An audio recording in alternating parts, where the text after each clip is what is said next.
Illana Burk, CEO of Your Life's Workshop, coach to entrepreneurs and solopreneurs across dozens of industries, and host of Good Business. With nearly 20 years' experience helping hundreds of clients create profitable, ethically driven, and sustainable businesses based on their life's work, I'm here to teach you how to do great work, make great money, and make a positive impact without feeling like you need a shower afterwards.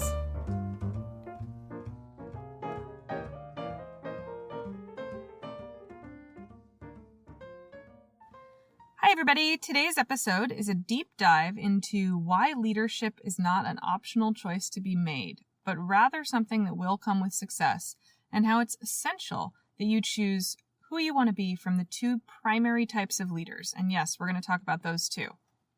Because if you don't choose, your leadership style will continue to be muddled with bad habits and a tactical cyclone of just let's try this next, right? If you don't actually step into a leadership role, that decision will get made for you. So we want to talk about how it will affect who you are, how people see you, and the behaviors of those who follow you, right? So I fully expect this to be kind of a firebrand topic, right? Many of you listening will nod in agreement and many will not. And I expect that some of you will have a moment or two where you go, oh, that's why this never felt right? So settle in. This shit's really important, right? So first, let's talk about the imaginary non-choice about whether or not you want to become a leader. Okay, so why do I call it an imaginary choice? Because if you're in business for yourself, there will come a point where you have to take the reins or you're going to fail. It's just that cut and dry. It is truly that simple. You can spend years and years being a service provider, being a responder, being the person who provides something for money. But indicators of dysfunction as a service provider mean that you're feeling unpaid, you're feeling underutilized, there's not enough clients, constant changes, lack of growth, all that stuff that oftentimes service providers, freelancers complain about, right? That's an indicator that you've chosen not to lead, that you haven't actually stepped into that role and gone, even if it's just in a one-to-one way, I'm going to lead you. I'm going to guide you. I'm going to actually step up in this process and take responsibility for the power that I have in this dynamic.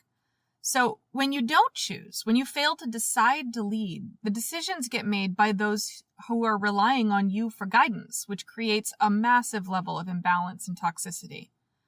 So, and this can apply to any industry. So I want you to know that if you own a store, you lead by setting the taste. You lead by choosing one specific voice that all the products you sell carry through. You're saying, I stand for this, right?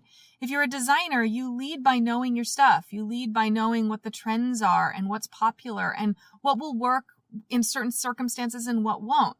If you're a teacher, you have to know what you stand for. You have to know what your style is, right? Those are all leadership choices.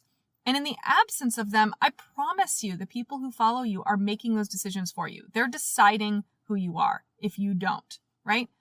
So now I want to shift gears for a minute and talk about the two kinds of leaders. So there's obviously 1,000 different permutations of leadership styles. We're not talking about leadership style. We're talking about a particular underlying ethos that you take through in all of your decision making and style choices, right?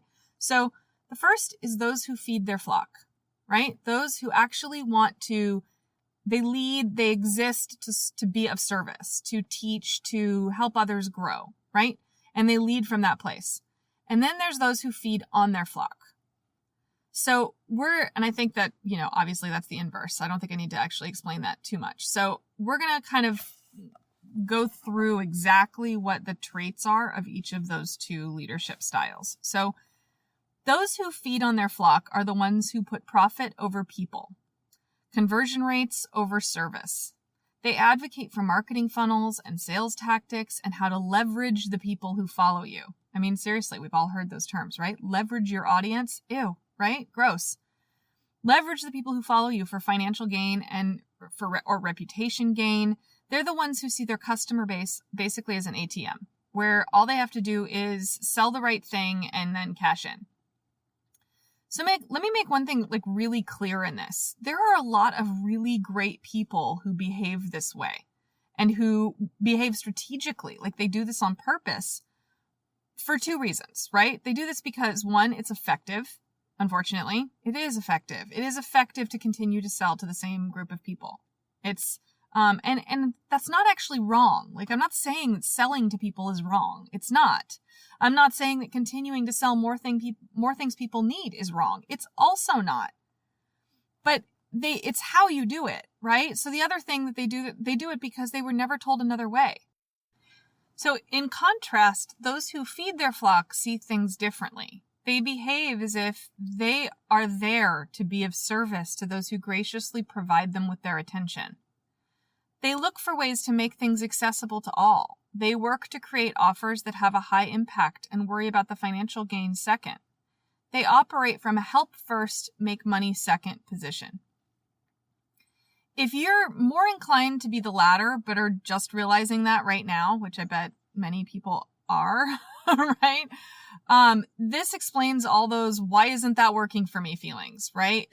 A lot of times when you're kind of in misalignment, where you're doing the tactics of one style, but you actually want to behave in another, that's why the tactics don't work, right? It's like you can't, it's like seeing a cockroach at your favorite restaurant. Like, once you see it, you can't unsee it. So you can't kind of know that that's bad and continue to do it and still expect the same results that everyone else is getting. It just doesn't work energetically.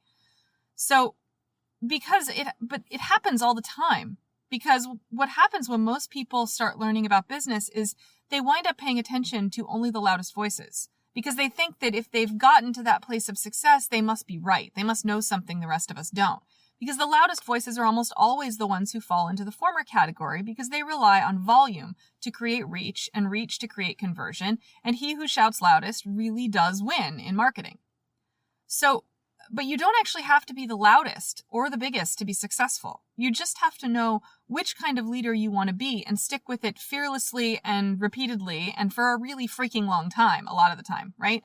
You have to just decide and pay attention to it and do only that. Because the people who feel fed and nourished and cared for, they tell other people.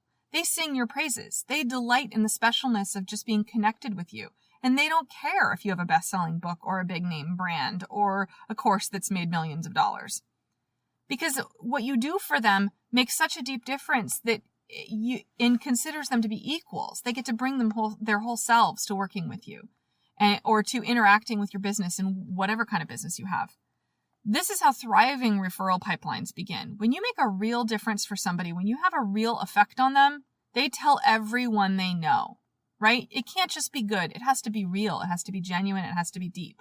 This is how real lifelong friendships and relationships are formed. How lifelong customers who couldn't imagine going to anyone else no matter what the price is. This is how you make a real difference. So if making a difference is truly your highest priority, do that first. I promise the money will follow.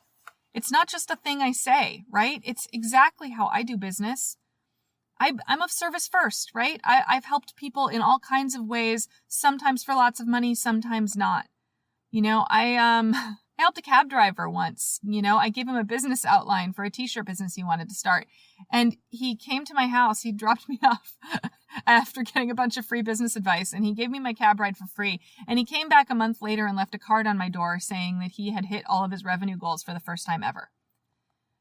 And that was amazing, right? Like, wouldn't you rather get a card from a cab driver than make a big pile of money? I'm sorry, maybe that's just me, but I like making big piles of money too, as much as the next guy, right? And I make a great living, and I'm proof that you can do that. I'm proof that you can lead and stand up for something and stand up for what you believe in, and also feed the people who believe in you first and always.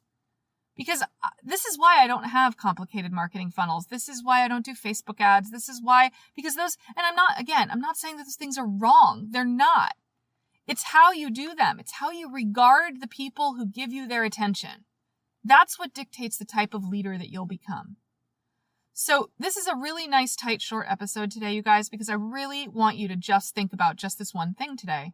As you walk through your life, how do you lead? Who do you want to be? What example do you want to set for those around you? How do you want to show people that what you do matters and that you can help them? And how do you do that whether you're making money or not? So for those of you who are sitting out there struggling, who maybe don't even have their first client, who have no idea how to make money. Do the work first. Figure out how you can do the work first, and then figure out how to make money. Find out if you're even good at it. Find out if you have a voice that's not already out there. Find out if you have something real to offer the world, and lead from there. Lead by doing it. Show people what you're made of. The money will follow, I promise. So thank you all for your attention today. Deeply thank you. It's a privilege to be here. It's a privilege to have your attention, and I don't take that lightly. And I hope that you will all join me for our next episode. I hope you will tell people about the voice you hear here. Here. I hope that this brings value to your week, and that's always my highest priority. I want to tell you things you don't hear other places. I don't want to sell you things. I don't want to make you feel like you're about to be preyed upon and any minute I'm going to ask you for money. I'm not. I want to be of service to you, and I hope I've proved that today. Thanks, everybody. See you next week. Thanks so much for hanging out with me today. For more information, visit thegoodbusiness.co or yourlifesworkshop.com.